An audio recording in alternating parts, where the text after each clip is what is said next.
I'm back again.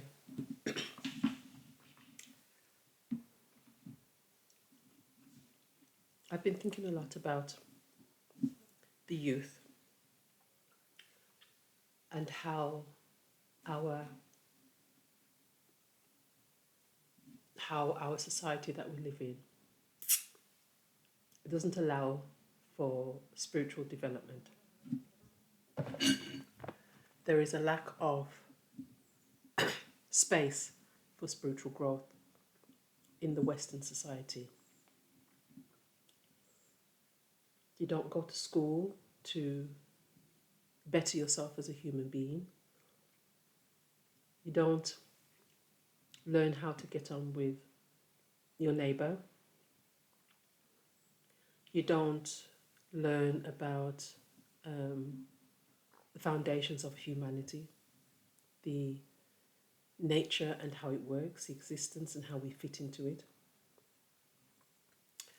So, as I do, I take up this book, well, what's left of it. It's the Initiated Tales of Egypta by Nebenaba Lamusa Borondeni Big. One of my favourite books. This book, yes, as I said, it is a bit tattered because I do read it quite a lot. The story I'm going to tell you today is called Family Values. Okay, it's only a small little thing, but it holds a lot. Family Values from the same book, Tales of Egypta, page 28. I'm going to need my glasses because my eyes are really bad. Okay. The story I'm going to tell you happened in Togo, a small country in West Africa that is surrounded by the Atlantic Sea, the Republic of Republic of Ghana, Benin, and Burkina Faso. Okay. Togo is surrounded by the Atlantic Sea, the Republic of Ghana, Benin, and Burkina Faso. Kofi is what we call in the EU language a clacky, Africanization of the word clerk. Now, Kofi has spent about 10 years in France, sent by the government to deepen his studies in engineering. Since the colonial period, France has maintained practically all of its colonies under a psychological pressure through the governmental system that it knows has no political or cultural legitimacy. The students that are educated by universities live in a reality that has been made cleverly introduced by the colonial system. So they see their continent and their land as a wild land that is free of politics and tradition. The parents of Kofi have been convinced through the government politics 30 years ago that by sending Kofi to a European school, they were building for him the best future that he could have. The parents were told that Kofi will come out of school a rich and famous person. As many good parents will do, they invested all their wealth for the European education for their son. Kofi's father died a few years ago after Kofi left for Europe, leaving Kofi's mother, an old and tired woman, farming for her subsistence. 10 years passed, and Kofi came back home with a woman he met and married in Paris and a 5-year-old son. His mother came to live with them, telling herself that the years of sacrifice have finally paid off. There is nothing more normal for a son or daughter to take care of their parents, for they have sacrificed their entire life bringing us into the world. It is only right that we sacrifice ourselves to help them while they are trying to go out of the world. What other reason would we have while we are making children and sacrificing part of our life for them. Years passed, and Kofi's wife made him understand that she married him and not his mother. She wanted to live alone with him and their son, like it is done in the modern societies. One morning after breakfast, Kofi talked to his mother in these terms.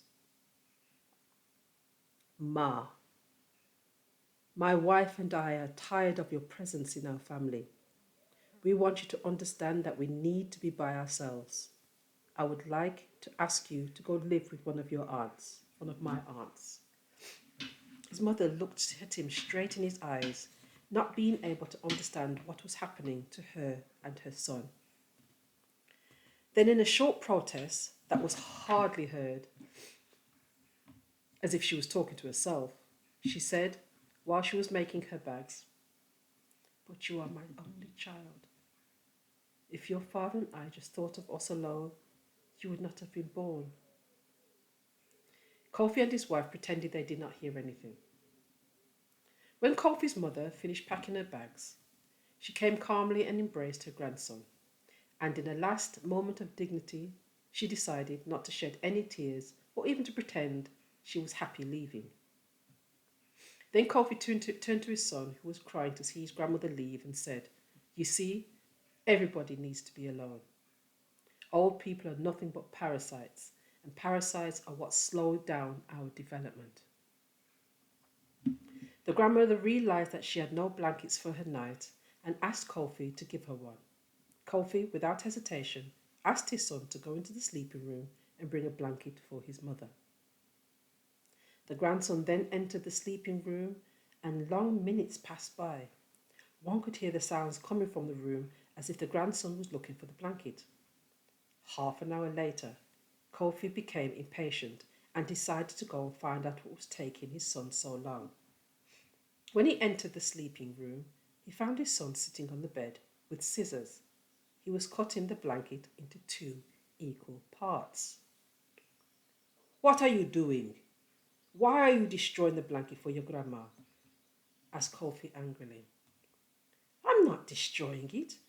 I'm just trying to divide it into 2, answered the innocent son. "And what are you going to do with the second half?" asked Kofi, trying to understand the logic behind his son's actions. "I want to hide the second half for you when I get big and when you are old, and I will give it to you when I chase you out of my house."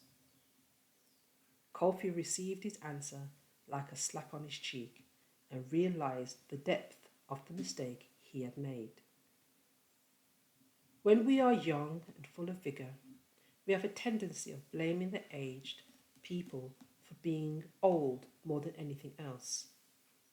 We simply forget the destiny of every human growing old.